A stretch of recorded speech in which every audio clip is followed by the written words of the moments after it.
What's up everybody, D-Man back. Welcome to a brand new video, and today I am so sleepy, like, oh my lord. I had a long day yesterday and dude, it wiped me out, so I might be a little low energy, but I'm gonna do my best. Today we're gonna be doing another Godzilla Kong news roundup. That's right, today we will be continuing our chronological journey through the development and release of Godzilla Kong: The New Empire and the next MonsterVerse movie by talking about events that happened between July to August, so we're covering a lot of ground today. And there is some interesting interviews we've got for today that I'm very excited to talk about because they shed some light on some pretty interesting developments along the way that might even hint to the survival of Scylla within the MonsterVerse. Let's get into it.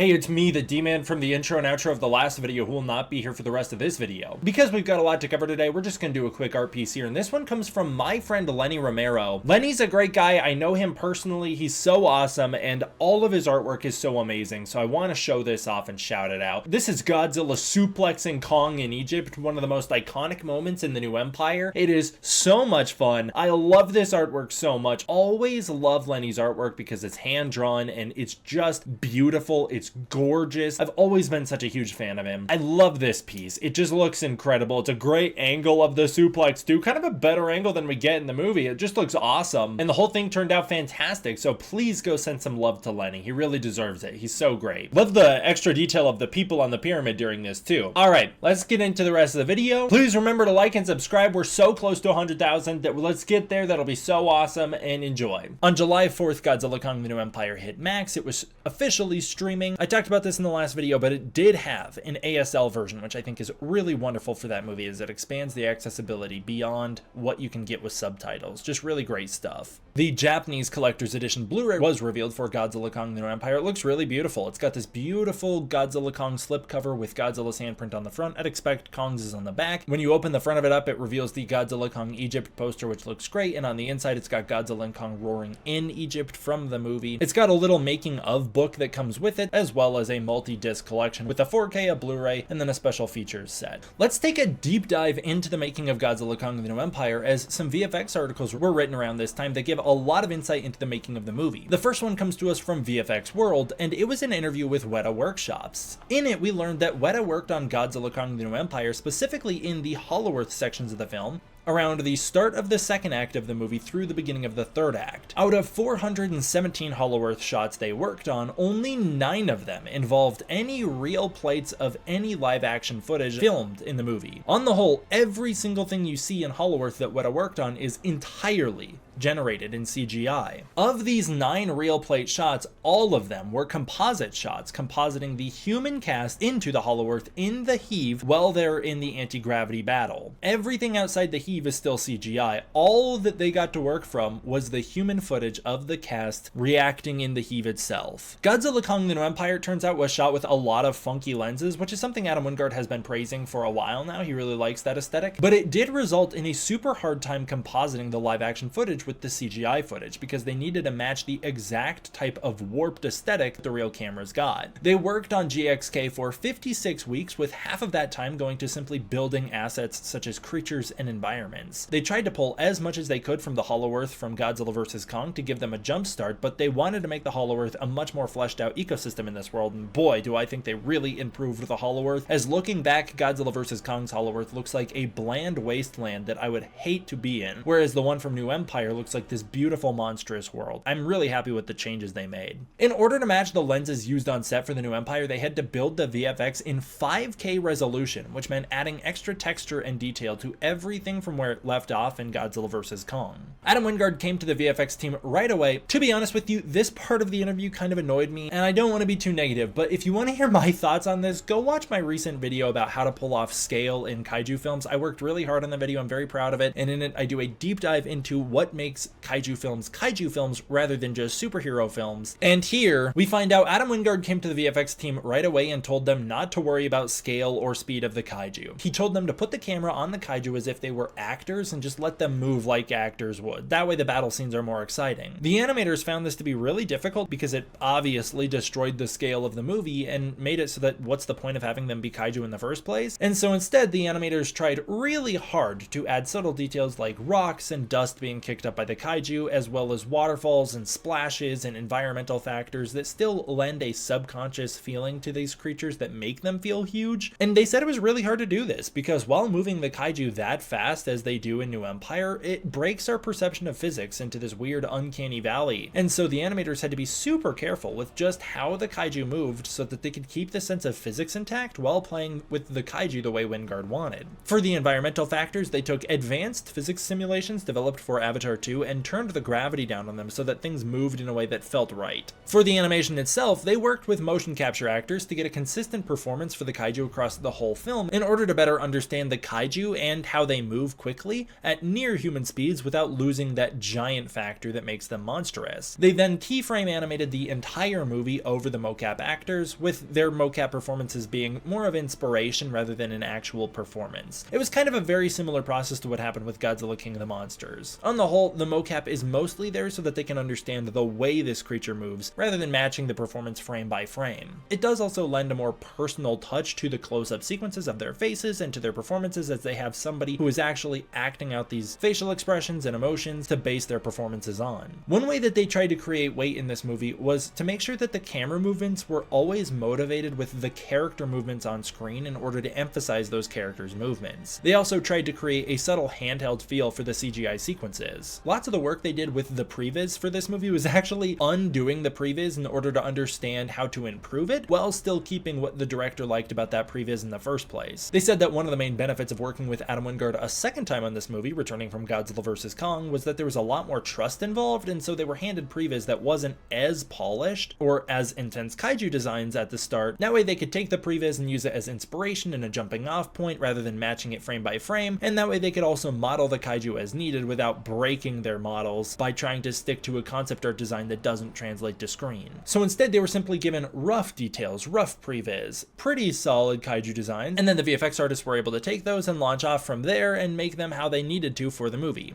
A big challenge, they said, was creating as many characters as they had to, like Scar King, One Eye, Suko, and Shimo. Shimo was apparently a huge challenge for the VFX team because of her crystals and because of her iridescent skin, and because they had to finalize her rather quickly in order to send her out to other VFX houses. Shimo was incredibly challenging, and they got stuck on her for a long time before suddenly it just kind of clicked into place and they got the Shimo they wound up with. And I think the Shimo they wound up with is fantastic, and I love the way that the light interacts with her. Another issue they kept having was scaling Suko and Kong and the other Titans, especially because the mocap performers were all around the same height, which totally threw off their performances and eye lines, and they said it was a very similar problem for the actors on set looking at imaginary creatures of such vastly different scale. You know, you've got Suko who's 100 feet, and then Godzilla who's 400 feet, and then Shimo who's even bigger, so it really threw things off. We continue our VFX breakdowns with a VFX voice interview, which was done with DNEG. DNEG was brought in late into VFX process for New Empire, which was long after the movie was shot in 2022, and after the characters had already been designed by Weta. In total, DNEG provided 300 VFX shots to the final film. One of the issues they had was that not all of the characters that were designed loaded the same from VFX house to VFX house, and so they would wind up with these slightly different textures and colorations of the kaiju from one studio to the next. Little things such as how reflective Kong's skin is from one studio to the next became a little bit of an issue that they had to rein in. The fact that they had to match everything so carefully, from the kaiju from each VFX house to VFX house, as well as the style of movement of these kaiju, the style of performance, the environments, and to match the filming style and camera aesthetics between VFX companies was incredibly hard and time consuming. They were brought in order to mostly amp up the Hollow Earth sequences primarily. A lot of their work was done with the crystals in Hollow Earth in order to make them look both natural and fantastical at the same time. For a lot of the fantasy elements in this film, one of the biggest challenges they had was the Iwi village. Lots of concept art had been developed of this village, but the team over whoever had Godzilla Kong the New Empire wanted things to be taken to the next level through VFX, so they had to radically alter the designs of this village. They tried very hard to give the Iwi Crystal Kingdom a mystical power and energy. In fact, they talk a little bit about this, saying that the Iwi had an engineering room, which was the room filled with hieroglyphs and this lake of liquid mercury, which would rise into these giant crystal columns. It's also explained that the battle gong resides in what's called the ceremonial chamber that houses this crystal, which is the battle gong, full of mystical energies. And it was especially challenging to convey all of this because they simply could not take any inspiration from real life and had to design it all from scratch. The veil is how they describe the organic barrier that protects the Iwi from the rest of Hollow Earth, and they said it's this organic energy wall that has a reaction whenever anyone interacts with it, and they had to work really hard with the scene where Trapper pokes through it, saying it took them a long time to get that right. Adam Wingard said he wanted to play with the heightened visual style created in Godzilla vs. Kong, but specifically he wanted to play up the pathos of the kaiju and give them really deep and meaningful characterizations that can be experienced through the screen. So they had to work really hard to bring out the kaiju's performances through the eyes especially, and this is most notable with none other than Kong. For the city sequences, they said they tried to take as much inspiration as they could from real-world building collapses and demolitions in order to make sure they felt as real as they did, and most of their work was done in Rome. I think that sequence does look fantastic. This is where it gets really crazy though, because while discussing this Rome attack, we learned something really interesting. It's said that originally Godzilla started out the movie fighting a monster called Charybdis. This is a mythical giant spider/lobster hybrid. Oh, what?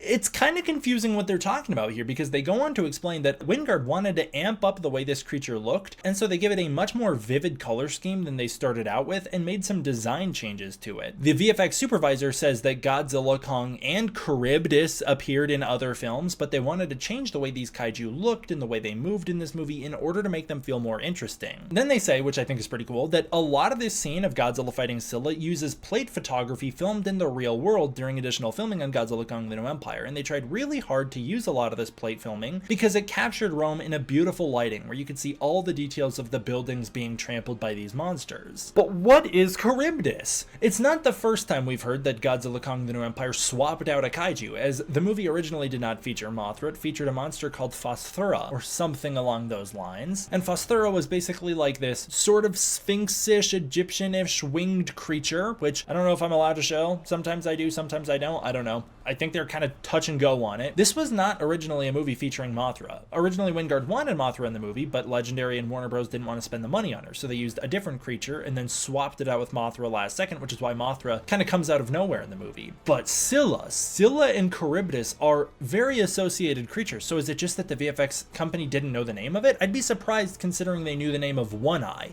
They knew One Eye. That is such a side character, and I get that they had to work with that character a lot in this movie, but if they handled the Scylla sequence, then they'd be working with Scylla basically as much as One Eye, as his stuff was spread amongst multiple VFX houses. So anyways, in some Greek mythologies, Charybdis is understood to be the mother of Scylla, and the two creatures are incredibly closely associated, but they're not exactly the same type of creature. In other Greek stories, they actually just live near each other, serving similar purposes, but don't actually have a well-defined history or relationship with one another. Charybdis is the monster of the sea, while Scylla is the monster of the nearby rocks, and the two are super closely related to each other just in terms of geography, but don't actually have much in common. I do think that this is kind of an interesting development. Godzilla Kong the New Empire takes a big swing, killing Scylla in the start of the movie. Scylla, which was one of the fan favorites from Godzilla King of the Monsters, but Scylla does look different from King of the Monsters to this movie, especially in the coloration, which they do explain here was because Wingard wanted to amp her up. But does that mean that Scylla and Charybdis might be two separate creatures? I think maybe originally. I think there might have been an idea to have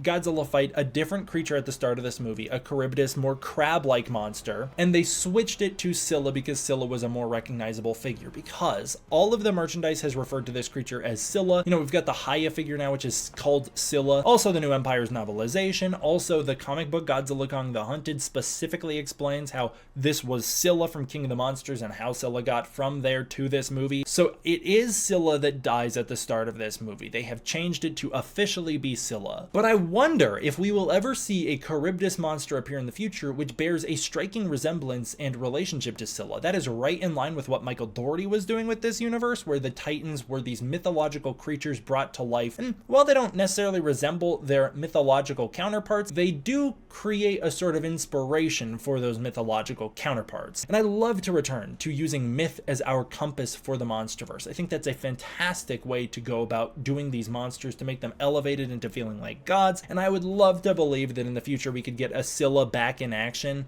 Maybe it's got a totally different personality. Maybe it's a lot nicer. Maybe it's a lot bigger. Maybe it's a lot meaner and stronger. And that thing could be called Charybdis. I would love that, especially because every single Titan we've seen in the MonsterVerse so far should be part of a species. And the only monsters we've really had seen proven that they're a part of a species are Kong, Mothra, and then I guess the Mutos. Other than that, we really haven't spent time with any of the other relationships in the MonsterVerse. You know, there should be more Scyllas. There should be a Charybdis, a mother of Scylla. There should be a first generation, a second generation Rodan. You know, there should be other creatures in this universe to build out this mythology. And I'd love the idea that Charybdis could exist in this universe. I do wonder why it's called Charybdis. That's just not the name Scylla. And it's also a harder name to say and a harder character to remember. And the fact that this VFX supervisor knew the name One Eye and knew Zuko, Kong, and all of that, Scar King, I would be surprised if he didn't know the name Scylla and if that was a mistake. I think that there might have been an early version of this movie where Godzilla fought a different creature in Rome and they changed it later on to make it Scylla. Who knows? I would love to hear what you guys think, and what do you guys think of making the monsters more part of species and building out the mythology using real world myth as the compass for the MonsterVerse, and also developing the relationships that these monsters have to other monsters of their species? I would love to hear your guys' thoughts down below. Maybe there's still another Scylla out there in the world sleeping, buried under the dirt or in the ice, that could return in the future and could be called Charybdis. I'd love to see that. As always, I want to give a huge thank you to my patrons over on Patreon. It's through the support of the patrons on Patreon that I'm able to make videos like this for you. If you want to support the Patreon, you can use the link in the description below, where you can get early access to content, access to the Discord community, and more. If that's not your thing, please consider joining the channel as a channel member and subscribe. Always remember to subscribe. We're so close to 100,000. I really appreciate it all. Thank you guys all for watching. I hope you enjoyed. I will see you all next time for the next one. D-Man